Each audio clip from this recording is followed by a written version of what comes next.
Greetings everybody, I am back after significant breaks in my videos. Unfortunately, life can make changes to anybody's plans and I'm not an exception here. Today I would like to talk about sponsorship item I received from Lian Li. This is PC-100 case. I already showed this case briefly at my video at Consumer Electronics Show, and at the same time we agreed that I get an sample which arrived promptly in February, and to my embarrassment I never had a chance to look at this case until this time. So, this case is very interesting. I would really love to make a build on it with using this case because it's unusual layout. It's something that you can't create with most of any other traditionally layouted cases on the market. So let's look in more details what I'm talking about. And as you see, I never opened the box, still pristine condition. Packaging is excellent, very sturdy. Case is light, so it's not a big problem for the package to be damaged, but nevertheless, you can see very graphically well-designed box. You have even some packaging that allows you to handle case safely manner.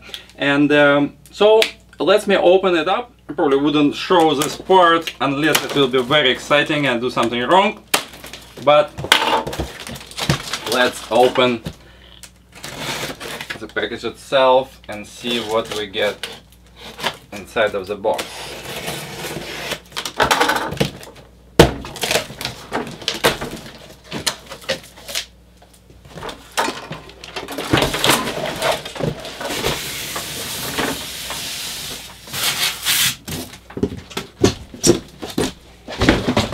Alright, quite typical type of packaging. You can see in many other cases, styrofoam sides, and the case itself just in a plastic box, pretty much the same that I had with my HTPC case. For anybody who followed my build would remember that one. So let's see what kind of accessories we have with this particular box.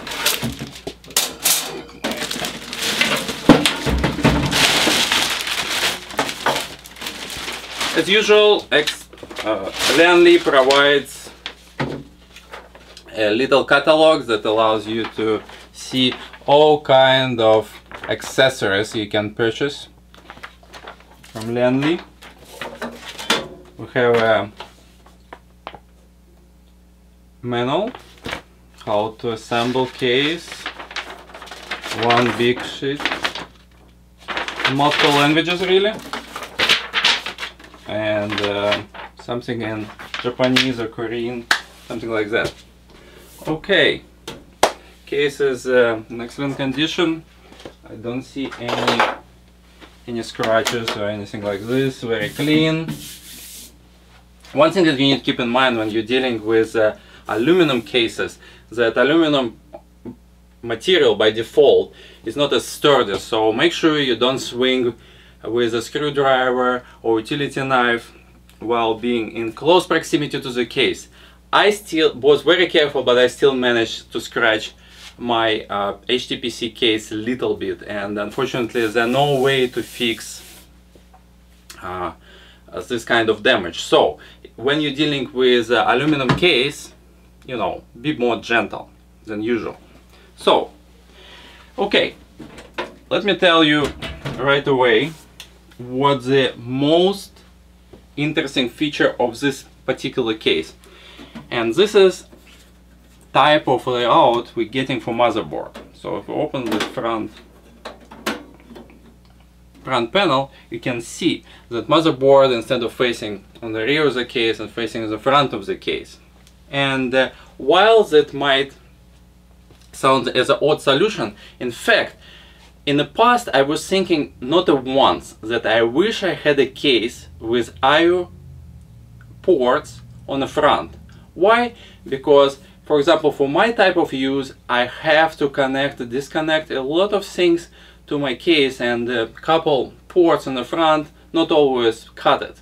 Like you have your camera connected, you have your iPhone connected, and you have another video camera connected, so you're running out of 2-3 ports quite quickly. At least I do.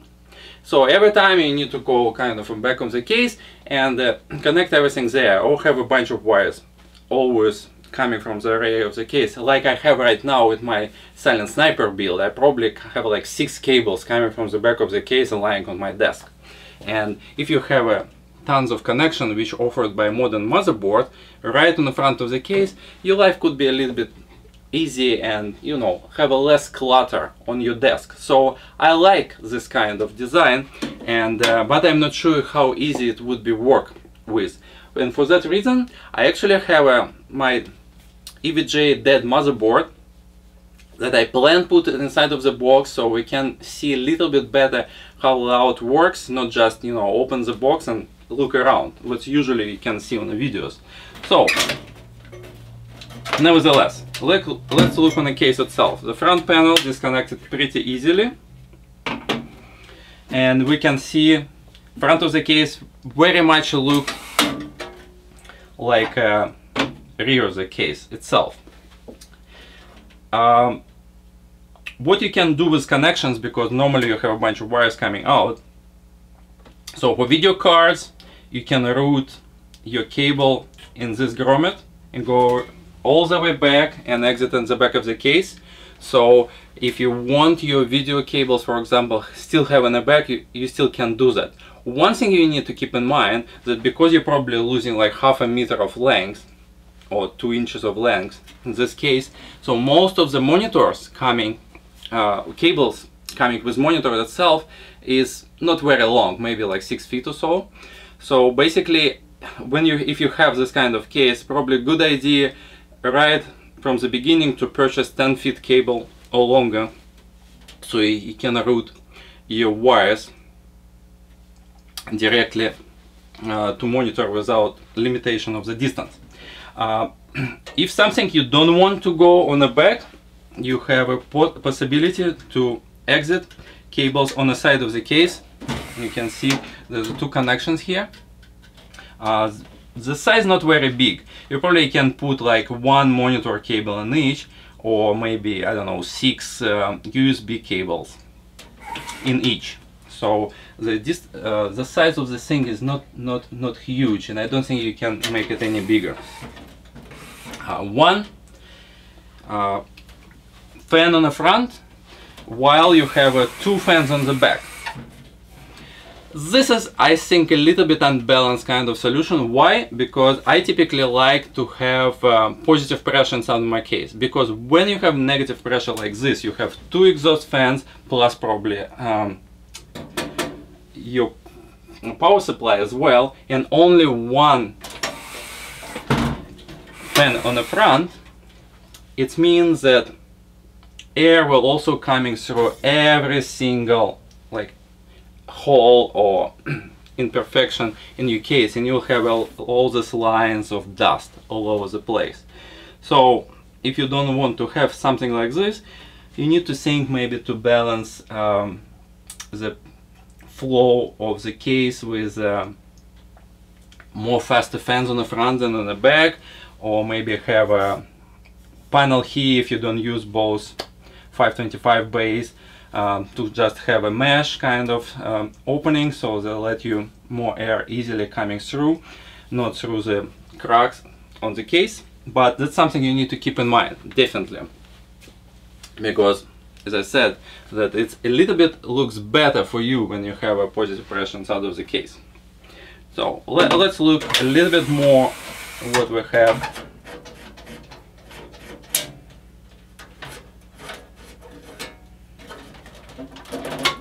On the side, as you see, there are no other opening either on the side of the case or on the top of the case, so there are no other entrances for your air anywhere else. On the back we have 2 fans here with some sort of bracket, which I'm not sure what it's for, but let's remove it and see.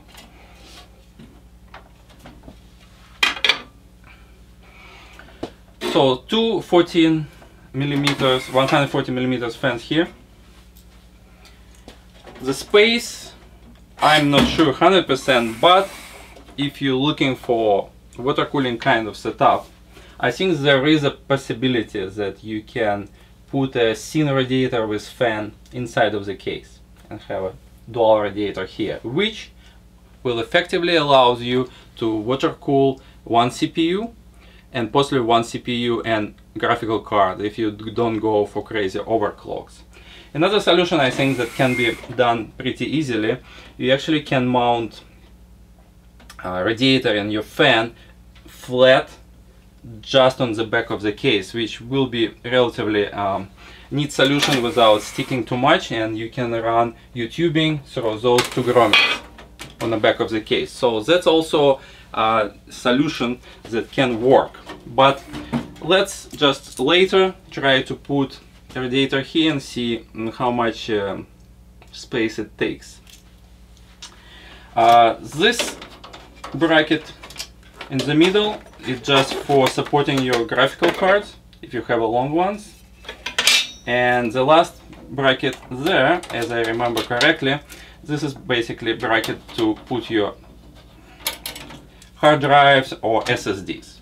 So you just mount them on this side and can have 1, 2, 3 hard drives, I believe, on both sides, so it's double, or the same number of SSDs, because still square footage approximately the same. Bunch of accessories, I'm not even looking for that at this point. And that's what we have here. So I think that what I'll do next, I will pull out my motherboard, we'll put it in and try to see how the cable wiring look like, and see all other considerations. Put motherboard just on a couple of screws inside of the case, and also put one of my 580s I have kicking around, so we can look how they look inside of the case. And the space is pretty much wide, still wide open. We have a ton of space on the back, so if we don't bother with the bracket, there's opportunity to put any thickness of radiator you want.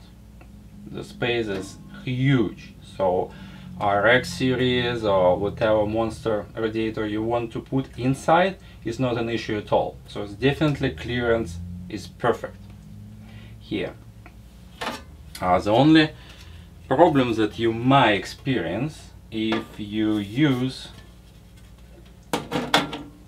this bracket for your hard drives in there, then you limit it by using only slim type of radiator, because radiator probably not bigger than this panel, and you can see it fits okay, but it takes right up to the this bracket level. But if you want to use a bigger radiator, thicker radiator, you probably can't use this bracket for your hard drives. But it doesn't mean that you can't have a hard drives, because on the bottom you have a mounting foot too. So it's not a problem. You can put your SSDs, whatever you want, on the bottom of the case. Try to show you, I hope you can see, like this, and you're taken care of.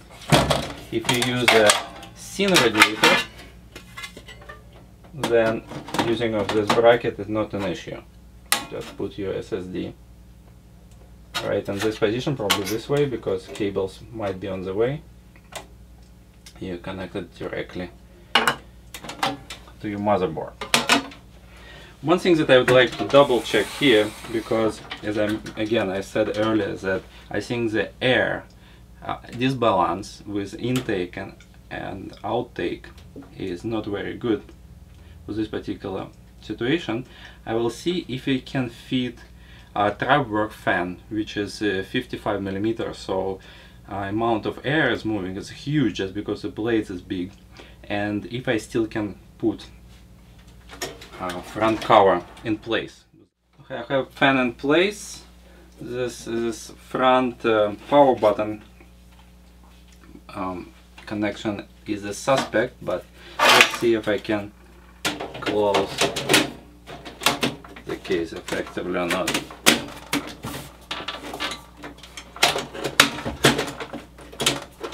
Well, no, I kind of can, but not properly. So drive work inside is no go, unfortunately. I'm missing barely like few millimeters of the thickness that I need. So the 38mm fan probably wouldn't be an issue, but 55mm fan is a problem.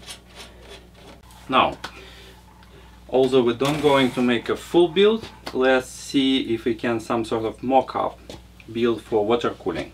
And my suggestion, with the fact that you have not much space in this mid-tower type of design, that if you're going with mounting your reservoir on the top, probably the best solution will be coolant's reservoir pump combo for one 525 bay, and that will take one bay out of the equation. And let me see what I have here, and you can use second bay for the purpose of your optical drive. So in this way you can have everything you need right in the front. Pretty neat, I would say. You need to access your cables, everything is here.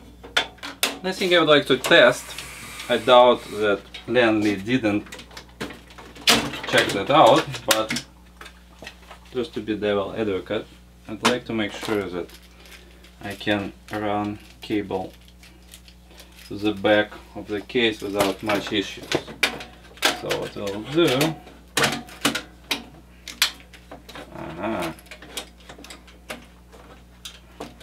okay, this side wouldn't go,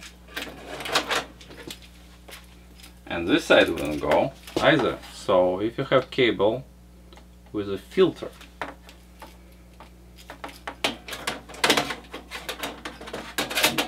this wouldn't work. Great. So let me see if I can find cable without filter. Well, I poke around my own stash, and it doesn't seem that there are any cables, DVI cables, which has no filter installed. So we'll have an issue with putting cable right through the thing. So my only option with this case, without modification, would be run it on the side here, which I wouldn't really want to do. So the only way to try to fix it is to shave filter a little bit with utility knife. And let's try to make this little modification.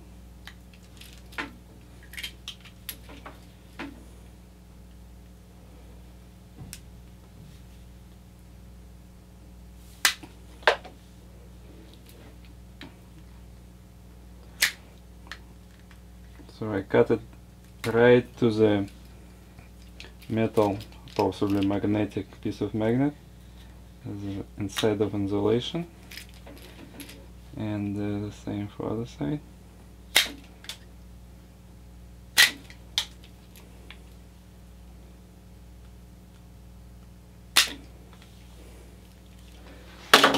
And let's give it a try. Woohoo! Fixed.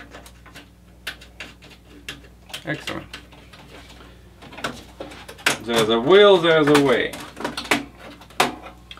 One thing I would like to show you. Oops. One neat feature in this particular case that you have, because Lian Li knew that you have to run cable across the entire case, you have a those cable management part that allows you to put all cables nicely exactly where you want. I'm not sure how it's fixed, but doesn't matter. And you can run cable on the back in the usual manner. There are no clearance issues on the back of the case, so you can run it without any problems.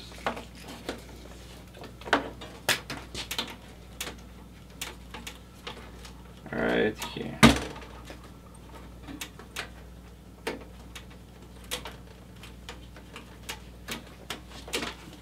He put grommets in place. Okay. Just to show you on the back, it goes quite neatly. And here, everything is in a good order. So last part of the test would be make sure I can put the cover in without problems. Yeah, tons of space, not an issue. So you can see here, try to give you a little bit better view. The cables goes without any issues, so you can hide it all the way you want. Okay. Well, so far we overcome small problems we had, and let's look on the radiator placement again. For those of you who would like to make water-cooled setup based on this particular case, what you need to use is a 140mm dual radiator, and because the exhaust fans is 140mm and the spacing doesn't allow you put bigger than dual, right? What I have here is XSPC AX280, which will try to position inside of the case and see if there are any clearance issues with it. I will not going to unpack radiator because I borrowed from the stock and I don't want to scratch it or anything like this, otherwise it becomes unsellable item. And what I want to verify is I can put radiator with fan and still have my bracket on for hard drives or SSDs. Yes, so there's no problem. Clearance is not an issue for particularly this kind of radiator, which is, I believe, 31mm thick with 25mm fans attached to it, so not an issue. Location of the port is somewhat close to this bracket, so if you're using the biggest possible fittings such as a 1/2 inch 3/4, you might want to put like 45-degree rotaries in this particular space, because you might want to turn fitting away from the bracket because it might interfere. Definitely not an issue for any smaller sizes or if you're using barbs. So last consideration that I'd like to mention is that if you don't like bay reservoirs, there is still tons of space on the back of the case if you use an ATX motherboard, not a bigger one. So there's a space for cylindrical reservoir, pump on the bottom, tons of space to route your tube. So this is case, although it's a tower case, not a huge monster they typically use for water cooling, it's very much water cooled type of the design, and it may work. Not for the crazy setup, but one graphical card and one CPU block will be not an issue with this particular. I have to admit that I'm a much bigger believer in this case after I made this video than I was before, just looking on the feature when you have a motherboard facing front of the case instead of back of the case with its ear shield. But I was really surprised that this case not only works well for air-cooled type of setup, but actually can host pretty decent water cooling solution, and you can call two components without any issues and everything inside. So when you look on the case, just from the pictures, it doesn't look like much. No windows, no openings on top, on the sides, nothing here. And but when you saw, we open it up, you can put a radiator in, you can put your cylindrical reservoir behind the motherboard area, or you can put bare reservoir on the front. Tons of space for everything you need to water cool 2 components. This is pretty amazing. And even small decisions just to make this more elegant, such as like you have a front buttons for reset and power, also combined with LED lights for hard drive activity and power status. So this is pretty cool. I would consider to put this case for one of our promotions in a DasMod store, but actually at this point I like it so much, so I probably will be a little bit greedy and just keep it for myself, for my future projects. And I would like to thank you for watching this video. I hope it was worth it, and thank you for Lian Li to providing this case and be extremely patient over all the times that was just sitting in the box in our office. Thank you very much, and I'll come back with more reviews soon.